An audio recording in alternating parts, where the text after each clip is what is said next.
Before the season started, I said the Los Angeles Clippers were my best team. They were my title contenders on paper.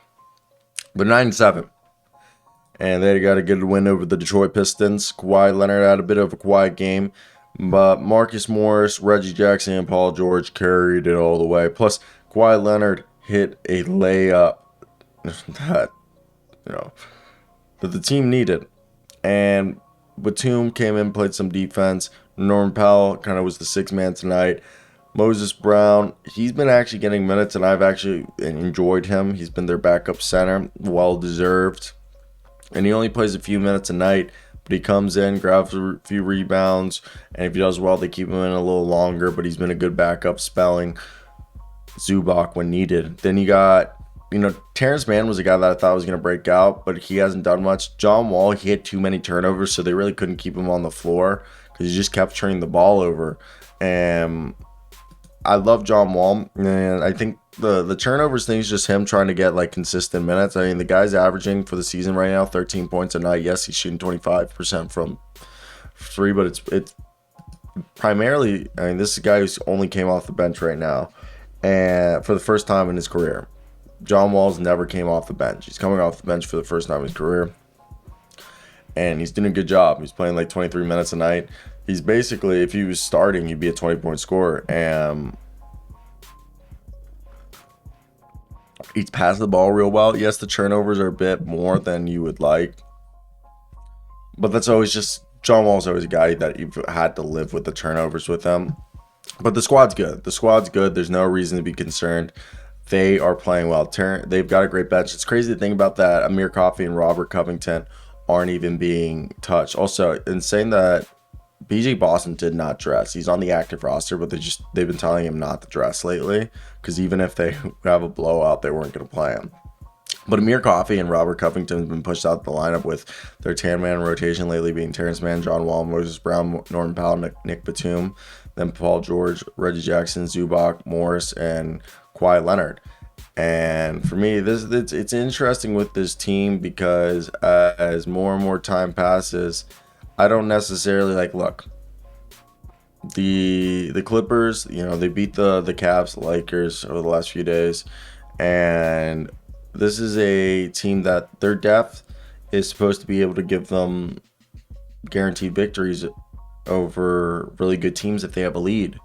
And sometimes it happens, or sometimes, when you don't have Kawhi Leonard and Paul George, you lose to OKC. But like everyone else, we just have to wait and see how this team gels. But the obvious question is, this team's success relies on Kawhi Leonard's and Paul George's health, which is always going to saturate any conversation regarding the Los Angeles Clippers, especially if you're trying to project where they can be. Now, the Clippers have had it pretty easy so far with or without Kawhi Leonard, and they've been somewhat disappointing, but I think the last few games they've been turning around as their offense has been one of the worst ones in the league, and that shouldn't be the case with or without Kawhi Leonard. And they've lost some gimmies, so they're still trying to find their footing, but yeah, I think it's definitely going to be something that they definitely figure, because for me, when I look at this situation, I think you'll be able to see this team definitely be a mid-seed playoff team that can make a push deep into the playoffs. So let me hear your stats or thoughts, whatever, from this game tonight. What would have you guys liked to have seen? Were you disappointed by anything? But besides that, guys, I'm gonna peace out. Let you guys be.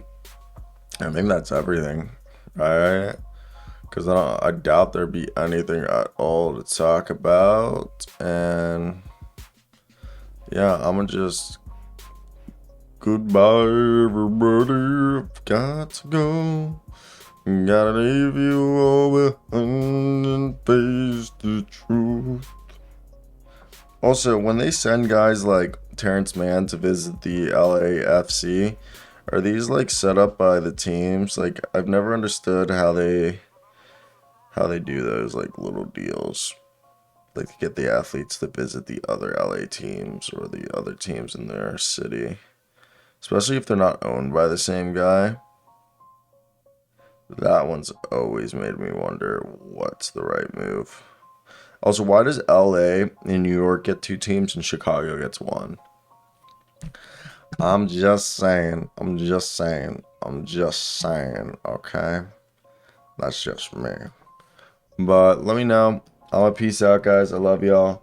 Comment down below anything else that I might have missed. But yeah, I'm going to go, guys. Peace out.